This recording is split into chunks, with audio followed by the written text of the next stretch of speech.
garuu nagee buusuudhaaf suunni ati baasti meemaaltu jira inni bara nagee ayyoon tiyyaa fi abboon tiyya dhaban kana nagee isaaniitiin fide jee fincaan bosona keessatti waan dhugu dhabee fincaan dhugaa waan nyaatu dhabee baalee nyaachaa danqaraa keessatti goda keessa jiraachaa caakkaa keessa jiraate lakki nageen aan fidees waan agarree rakkoon uummata kiyyatti baay'atu malee diinni uummata kiyya maqaa kiyyaan garagalee uummata kiyya gartee maqaa keenyaan baramba bara akkasii bara kunoo oguu alagaan dhuftee uummata keenya rorraastee ajjeestee fixxu mootummaa maal jaa wabootu kana dalagee jaa maqaa kiyyaan uummanni kiyyaan dhuminii maqaan uummata kiyyaan inin eegajee beheef suni nagee argataan jiru.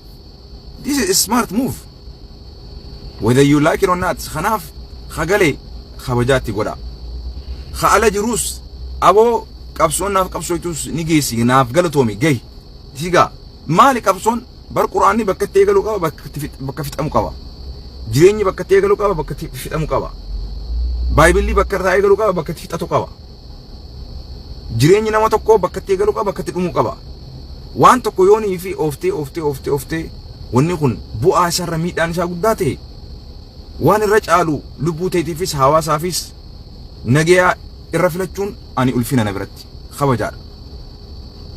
Gruppiin biraatiin ni jiraate wanni duraanis danqaraa nutti uummata Oromoo keessatti gruppiin baay'atu gareen baay'atu tutti baay'atu nagaa gisee dubbannus nageen jaalattan haa dhiigni irraa gannaqamaa jiru haa ajjeefamaa jiru sagaleen taatan nagayaan barbaade jee biyyatti galee kana dubbii isaa awwistanii waan biraa fakkeessanii shororkeessitan dubbii maaluma barna dhibee bar ani bar subhanallah ها ليس العيب سبحان الله زمني عيبين كابوجان والعيب فينا والعيب انه خيسه جرتي مالي زمنا متي خيبي كابوجرانا معلومه تانيسا يرو غرغري ان دي بابر دغمتو فياني كمنا نغيني كمنا مال تو كان مال I cannot understand تكانيس good دانيس خان امامته وري غرتي وبودا وفتي غرتي araara tibuuse san irraa faadha yaada kan na taa'u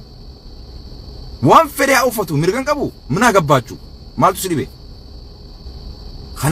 khanagee buusu nagee sirraan ba'u ha khanagee buusu leen nagee jala nagee argachuu dadhabe bar very sad ha Abu Riyad baga jiraattan wa alaykum salaam wa rahmatullahi wa barakatuh wali gallami khanaafu jarana gara nagee deebiya nagee labsa nageenyi wanni tiqixaataan jiru nagee wanni caalaan jiru jarana nagee itti deebiya isaa yaa'i lubbu namaa qumaara dhaabadu 2900 pound 2900 pound didami sagal duwa على كل حال ديفين جرا وايد تايتين تبنا تايت انت الا تري بيتا ها سبحان الله وانا جي انا ما اعرف انجال نسمتي ما اعرف دلوته بوبيتا نسا نجي لبسا نجي فارسا ادليس انا بليان خيتين دخاسو نافغها في الموتمان ولي قالني قالوا باتني دراما نرد دلغني دلغو باتني يا أخي خاك بوسنا جرتون دي نوغلا النوغا خلاص أني يو أبريان خنيا خان سلالة أبريان خنيا خولجا أبريان خجوجي أبريان خنيا خولو يو أجيتشا الرادابو هندن دني أجيتشا موتوماتي ساتو أجيتشا بينسا ألغات اللي هاتو يو الرادابو هندن دني مال غونا بوسنا خيسا وين سكافدا ajjecha mootummaan ummata keenya irratti raawwatu irraa dhaabuu hin dandeenye takka jee ajjecha diinni ummata keenya irratti raawwatu dhaabuu hin dandeenye so what's the point bosona keessatti nuti nuuf jecha ifa ajjeefamtanii nuuf jecha beelaan dhumtanii nuuf jecha akkasitti rakkattanii nuuf jecha bineensaa fi nama jidduutti akkasi rakkattanii jiraattanii garuu immoo nageenyi waaraan yoo hin argamin haalli nageetti achi nu siisu yoo hin dhufin waggaa 50 meeqa nuti gaara jirra dero oromoon gaara jira maal arganne maal dhabne maal dabalanne maal dhabne wal gaafachuu qaba. maal arganne maal dhabne lubbuu kumaantamitti dhabne adeeru walii galaami. kanaaf I don't disagree with anybody that says I need peace. Nagayaan an fidurra rakkoon babal'achaa jirti. Mee anuma asitti nageenyi haa dhufuu je'ee rasaasa namuu waan qabuuf duba deebisee mari'atee nagee busna namni jee kabajaa qaba. Ulfinaatu isaan malee. This is not a joke. Waan hanjamarraa godhuu qabdu mitati. Gatiin qabu gatii isa madaaluun qabu nageenyi. Kanaafuu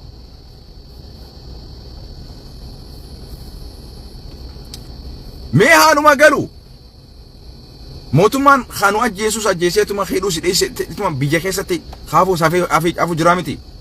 Bar kararraa dheessinutu hin jirre bar. Mee haanuma galu danqara jiruun haa galu. Mootummaan waan himatu haa dhabu.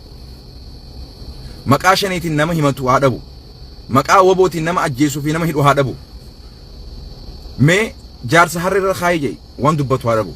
Ani yaada kiyya yaada akka obboleessa keessan tokkotti ani bakka anammaan tana gatiin nagayaa wanni isatti madaalaan jiru bosona keessatti warri nu qabsaawaa jiran warri nu jecha beelawaa jiran warri nu jecha gartee dhumaa jiran niga I think it's enough. Tooftaa biraatiin gad dhufuu danda'uu qabna. It's enough. Jidduu kanatti hawaasni keenya dhumaa jira. Waxalamaa jira. Akka haniidatti affeelamee bineensi nyaachaa jira. It's enough. Kabajaadhaan aboo isiniifin qabsaa'e arrallee bakka qabsoon tuni rakkoo isiin furturra rakkoo guddataa dhufee tura guddoodha je'eef duba deebuun isaa badiidhaa miti. Badiidhaa miti na biratti kabajaadha. Dhiigni dhaabatu qaba.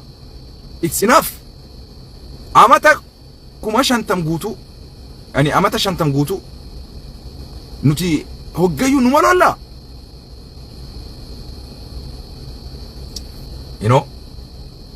Dhugaa namni taa'ee bilaashitti du'urra bosona seeneetiin hagaan danda'u ofirraa dhowwee osoon ofirraa dhowwu yoon du'es du'a yoon jiraadhes jiraadhee hafee hambisullee hambisa jee seene dhugaa. Garuu miidhama isaatu irra guddate ni gaha. Miidhama isaatu irra guddate. Qaawa gurguddaa biraa rakkoo biraa nutti banaa jira. Maqaa kanaan nama hedduutu daldalaa jiraas. Ka dhugaaf bees osoo jiru ka daldalaaf bees hedduutu jira. Ka mootummaan qopheesses kophaatu jira jechuudha. Kanaaf woboon guddaan yoo nuu galee ka mootummaan jaarees huggusan deen karaa inni itti gartee wanni itti argatuun qabu maal isin jaa xurree woboon ala jira jee ammallee uummata keenya itti hidhuuf itti ajjeesuulee hin qabu jechuudha. Walii galaami uummanni keenya mirga jiraachuu argachuu qaba. Mirga nagaan bobbee galuu argachuu qaba. Ani this is what I believe. Osoo sila fanii godhuu baattanii natti tola. Namoota takkaa sumuunii takka daabboo waraanni keenya daabboodhaan haa nyaatu jedhee kanneen hin beenetu arraan tana imaamata isaan uffatanii qabbanarraa bosona keessa ittiin jiraachaa turan sanirraa fanii godha komantiillee godha. Hagam takka sammuun ta'e yoo si hadoodde nama si jecha bosona galee fincaan dhugee waan nyaatu dhabee baalee nyaatee si galaa miti danqara keessa jiraachaa ture. Qabbanaa fi owwa osoo hin jenne bineensa nyaachaa jiraachaa ture. Imaamata fi maree deemu jiru irraati fanii komantii goota komedii goota jechuudha. Kana jechuudha gatiin nama keenyaa haga feete qabsooytuufis galata hin qabdu. Oromoo gisee qabsooytan isin galata Oromoo irraa barbaadan jettanii abadan waan barsiistanis galata Oromoo irraa barbaadan barsiisina. Waan daliidanis galata Oromoo irraa barbaadan hin dalagina. Dhugaan sin dhaggeeffadhu. Guyyaa tokko gortaami dachii torban gasi buusan guyyaa tokko gorte. Kanaaf gaafa qabsooytus gaafa waa barsiistus gaafa dubbattus gaafa barsiistus gaafa waan feete gootu Oromoodhaaf gumaachallee gaafa gootu lubbuu teetiif godhi qalbii tee gammachiisuuf rabbii kee gammachiisuuf nagaan raftee babbaatee galuudhaaf malee oromoon gammachiisa jettee hin dalagin. oromoo gizee hojjettuuf galata rabbi irraa barbaada hojjedhu. galata oromoo irraa barbaada jettee sumuunii takka bishaan illee naman obaasin. galata isaan irraa barbaadu osoo hin taane rabbii si uumee haqa namoomaa sirraa qabaniif jecha malee ani oromoon gammachiisa galata oromoo irraa hin barbaada jettee never wal beenaami adeero. guyyaa tokko mucucaattaati guyyaa tokko dogoggortaami akka takkaa hin jiraanne hin duunetti dhabamsi godhan adeero. kanaaf oromoof gaafa dalaydu rabbi jecha hojjedhu.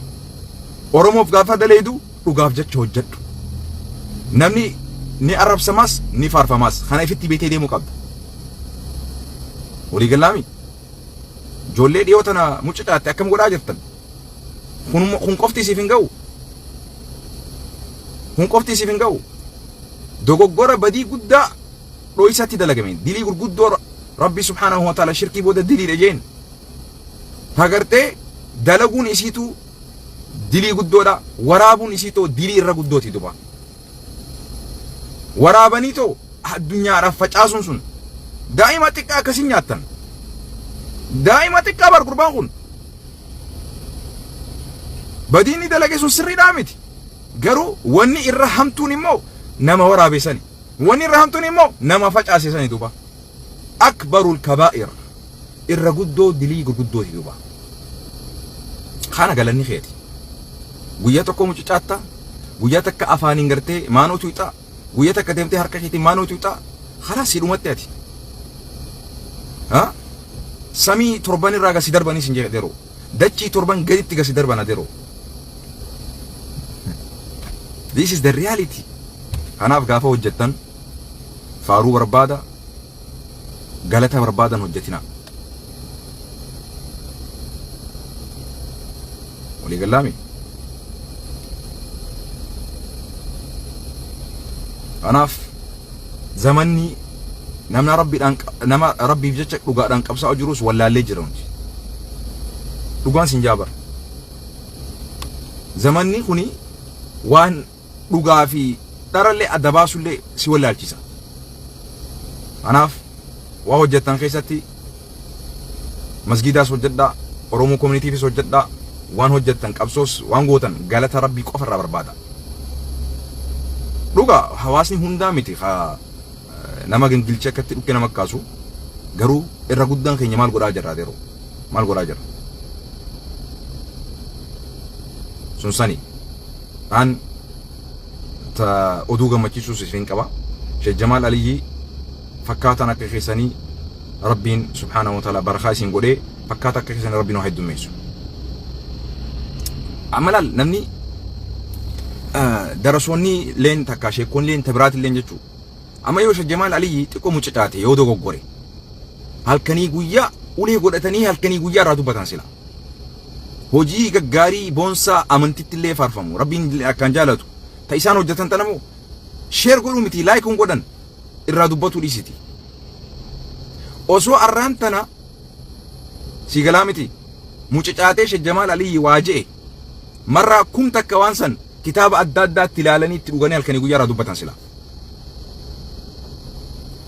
barani wallaallee bar zamana eenyutu amantillee barsiisaa fi eenyutu hawaasa keessa jeequmsa uumaallee adda wallaallee bar. yaa'iidhaaf namni enerjii qaba. rabshaadhaaf namni enerjii qaba. dubbii olii fi gad xiinxaluu as qabanii achi qabanii dubbii addaan wani jechuu yeroo qabaniif waan gaggaarii akkanaa sheer godhuu hawaasa biraan gahuu hawaasan jajjabeessuu maaliif isin irraa argamne kun maaliif hin argamne kun. mee ulamaan isin dalagaa godhattanii arrabsaa oltan kun ka guyyaa tokko bishaan ittiin qabne kun maal nama bishaan itti qabullee arrabsitan gabbaatanii maqaa adda addaa olii kannitan kan salafii kan wahabii kan khawaarijaa kan jinijaankaa ma odeessigaa laakiin hojiitti hin jirtan hojii biraa isin barbaannaa deeroo zamanni zamana hojiiti dhiisaa bukkisaa olu hojiidhaan nu garsiisaa nama hojjetullee jajjabeessaa faarsaa isin jechaan jirru faarsuudhaan miti du'aayi godhaaf hakka akkanaa kana rabbiin waa heddummeessu ja'a rakkoon isin qabdan nama faarsurra nama arrabsuudha jaalattan nama eebbisurra nama abaaruudha jaalattan nama jajjabeessurra nama hamilee cabsuudha jaalattan sunsani akkasitiin raabaa sheekootiin keenya galatooman ulfaatan ulamaan keenya bakka jiranitti rabbi nageen waa godhu taan ajandaan kan kaninaan kaasuu barbaadu dhimma yeroo namni namarraa du'uti jarana rabbi sodaadha keessattuu warri biyya jirtan warri biyya keessa jirtan warra biyya alaa kana